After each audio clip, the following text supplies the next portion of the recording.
So now that you guys have practiced creating value, so now we're moving on to putting everything together and making something look 3D. These are two examples of kind of the same subject matter. Hopefully you can see the difference in the approach. This is an example of what not to do. What's the biggest difference between these two? This heavy outline. This is a big thing in drawing one. As people start their drawing experience, this might be the first time you've taken a drawing or an art class, people tend to rely on a really dark, heavy outline. Because we are going to work towards using the shadows on the objects themselves, giving us our edges. The dark, heavy outline actually makes it look flatter. It takes away your depth in your 3D approach. So now what we're going to look for is, where are the dark values, where are the light values, where are the super light values? Because to make something look 3D, you need a full range of values. These formulas that you practiced, you're gonna try to look for them and apply them. So even something like this, a styrofoam cup, it's basically kind of a mixture of the cylinder and the cone in terms of shape. The whole idea that there's a core shadow and that there's reflected light next to it, opposite where the highlight is. So right here, if this is the cast shadow, then the core shadow would actually be right in here. So we're going to look for those. We talked about close observation.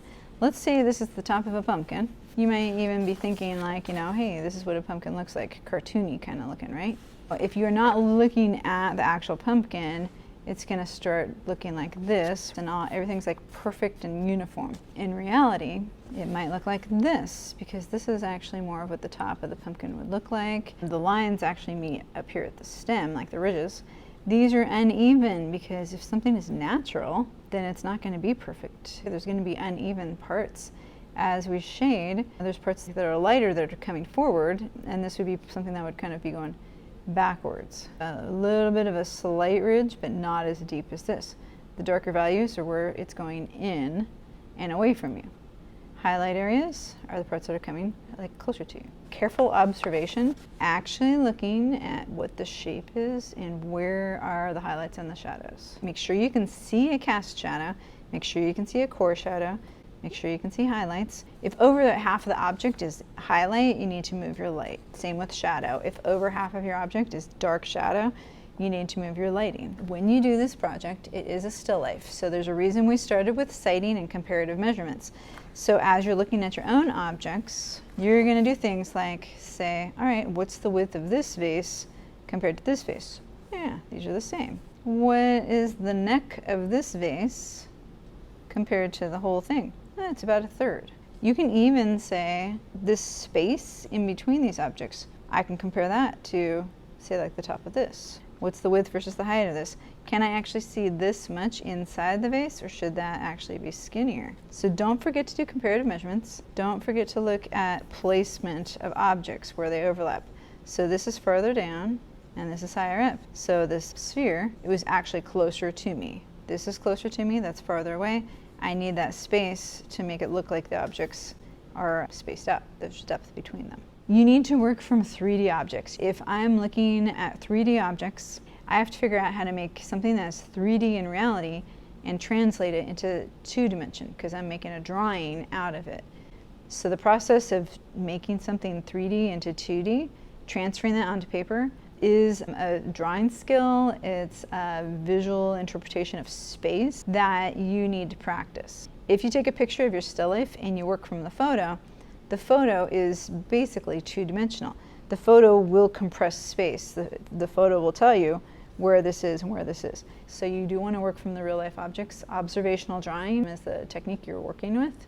So you need to actually pay attention to the physical space. So if this is my initial sketch, I still have a lot of loose exploratory lines. I've done my comparative measurements. I've checked this versus this, and this and this are just about the same, etc. So the cast shadows are in there. There's a little bit of cast shadow here. So the way for me to tell the difference between this object and this object is that I need to look at these two objects and which one is lighter or which one is darker. There's a lot of highlight here, and this side is darker. So when I start my shading, I can start making the shadow on the water bottle, and because of it, the actual shape of the vase is going to come out without outlining it. I can't stop here unless that is how the shadow is, because otherwise now I just made a really thick outline. This object right about here, and if it helps to kind of map them out, you can do that. That is more of where my core shadow is going to be. This is the core shadow. This is like a cast shadow onto this object, right? If I need to darken my core shadow, excuse me, then I can. But I'm also going to transition this to be darker. This is going to be lighter. And this is part of that cast shadow in here. So if you see a very distinct edge on your shadows, then you will have a harder edge. You don't have to transition out of that. But maybe this part where this vase is kind of creating a shadow here, we got to go back to the source, the still life, to double check where that is. If I saw that distinctive an edge, then I definitely want to have that harder edge transition instead of a softer edge transition. But see how it's the shadow behind gives me this object. Because the highlight was sitting up there, so I'm going to leave that white. Okay, and there's a light shape here. When you're doing a curved object, you know, if you want to try curving your shading as you're doing this, sometimes it helps to rotate the paper. I tend to shade better in one movement than being able to move my hand around. I sometimes will even do this. Say this part's like a little bit darker. I can come down here and kind of get that movement back and forth. I'm going to be able to do that better upside down than if I kept it right side up. You can kind of see where this is going. We'll come back to it.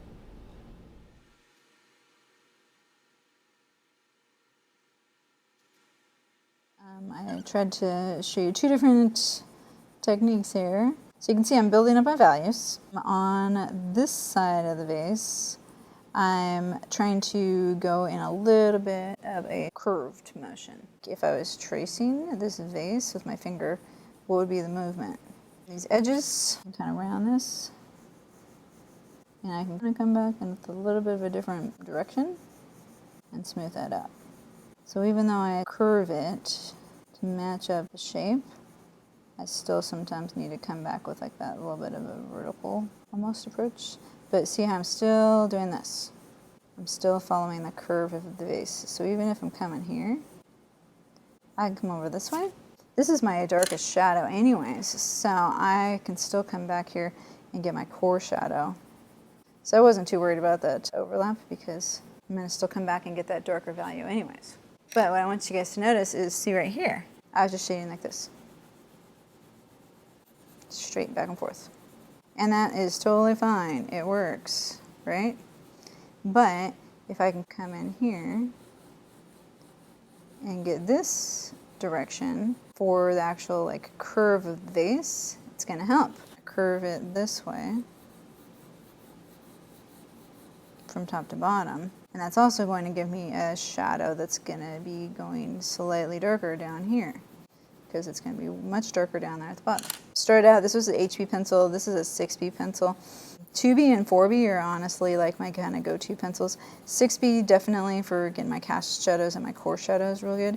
But for me personally, I don't like working with H pencils all that much. I tend to favor my 2B and my 4B pencils quite a bit. 2H pencils definitely have a purpose. So like I said, you can think about like how this vase is curving this way.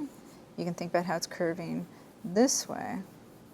And that's going to also help. So the direction of your pencil strokes, right now it's kind of a hot mess because I have 3 different techniques kind of going on. But you can see how that part isn't helping it look 3D as much as these curved lines. I can go back and forth like this for the curved line, but I probably want to make it a little bit longer of a movement instead of that short one. But I can also come here, get the kind of vertical core shadow going, because that is the structure of the vase.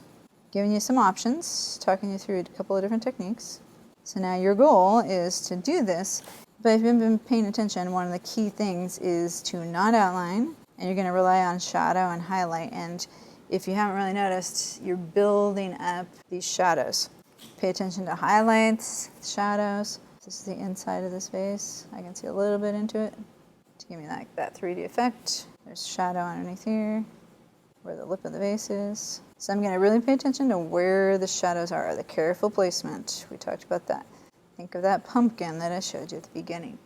But you notice I'm building up my values. I'm not just going the different parts. I'm coming back, I'm integrating them. So this is a slow process of building up shadow. You're not just gonna start and get this done in one sitting unless you're gonna be here for a few hours. All right, you are going to try and get full value 3D approach. You are gonna ground your objects. So all that means is that you're just drawing like basically where an edge of something is. Make sure that your edge is where the objects could actually sit on it. You couldn't do your edge right here or the object would be floating. So just kind of draw like where the edge of the desk looks good to you. And you're gonna aim for 8 to 10 different values on your objects. You're gonna come in here and smooth your transitions and work towards getting 3D effect through shading. Keep white for highlights. You need the white for highlights. Don't forget your cast shadows either. Last thing, how big do your objects have to be? You notice that when I sketched this out, I tried to fill up the page to a certain extent. It's okay if you have a little bit of extra space at the top, got a little bit of extra space here, got a little bit of extra space here. Have your objects fill up most of your page, your subject matter. Don't have more than about 2 inches. You know, if you're off-centering, it's allowed to have a little bit. Give yourself at least an inch of space. How do you like the objects to fit? I just naturally kind of off-centered this one because this is kind of like the vase I like the best and it's my focal point and I like to kind of off-center that. So that's why else this is going to have a little bit of extra. Don't forget about your cast shadow because that's part of the subject too. All right, go to it.